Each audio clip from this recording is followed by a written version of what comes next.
ট্রান্সফরমারে bridge rectifier করে AC থেকে ডিসিতে যখন আমরা কনভার্ট করি, আমরা যে ক্যাপাসিটরগুলো ব্যবহার করি অনেক ক্ষেত্রে ভুল ব্যবহার করে থাকি।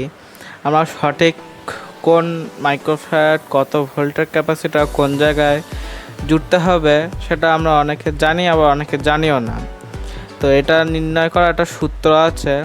তো আমার হাতে দুটো ক্যাপাসিটর দেখতে পাচ্ছেন, একটা হচ্ছে 100 মাইক্রোফ্যারাড 160 ভোল্ট, আর একটা হচ্ছে 47 মাইক্রোফ্যারাড 450 ভোল্ট। এই সেটটা হচ্ছে নেগেটিভ, এই সেটটা পজিটিভ।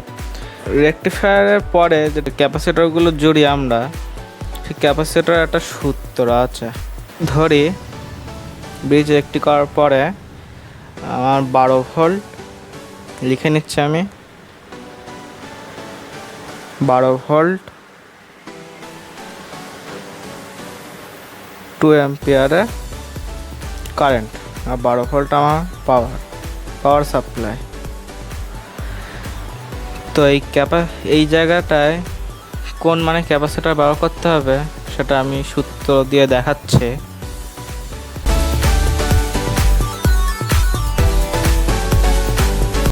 আই মানে হচ্ছে এম্পিয়ার, আইতে কারেন্ট, এই যেটা 10,000 যেটা সেটা হচ্ছে এই ক্যাপাসিটরের ধ্রুবক। হ্যাঁ, 10,000 লিখতে হবে, এটা হচ্ছে ধ্রুবক।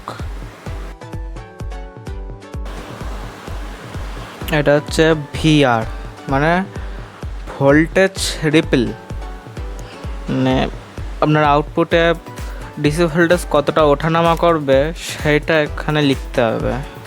তো আমি দেখিয়ে দিচ্ছি, আয়তে 2 অ্যাম্পিয়ার আমি লিখে নেই। এই ভিআরটা কী করে বার করবেন? তো ভিআরটার জন্য রিপল ভোল্টেজ বার করতে হবে। রিপল ভোল্টেজ 10% ধরা হয়। তো আমি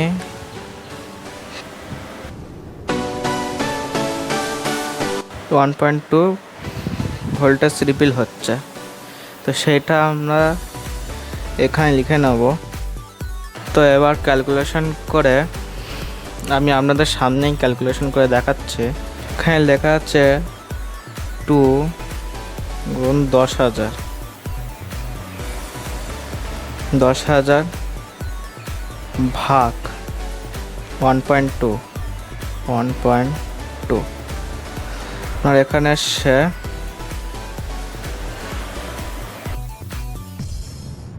6 যেগুলো ছিল সেগুলো আমরা 0 বসিয়ে দেবো। তাহলে আমার এখানে 16,000 মাইক্রোফ্যারাডের ক্যাপাসিটর ব্যবহার করতে হবে পিওর পাওয়ার সাপ্লাইয়ের জন্য।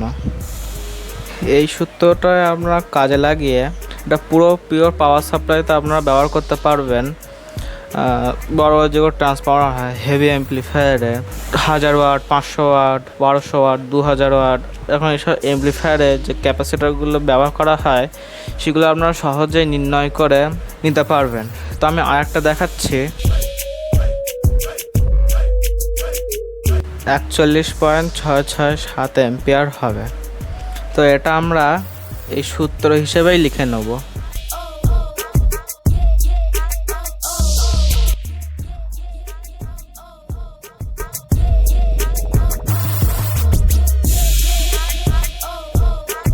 তো আপনারা এখানে 70 ভোল্ট 41.667 অ্যাম্পিয়ার 500 অ্যাম্প্লিফায়ারে এই সূত্র অনুযায়ী বসালে 59,000 বা 60,000 মাইক্রোফ্যারাড আপনার ক্যাপাসিটর ব্যবহার করতে পারবেন, কোনো সমস্যা নেই।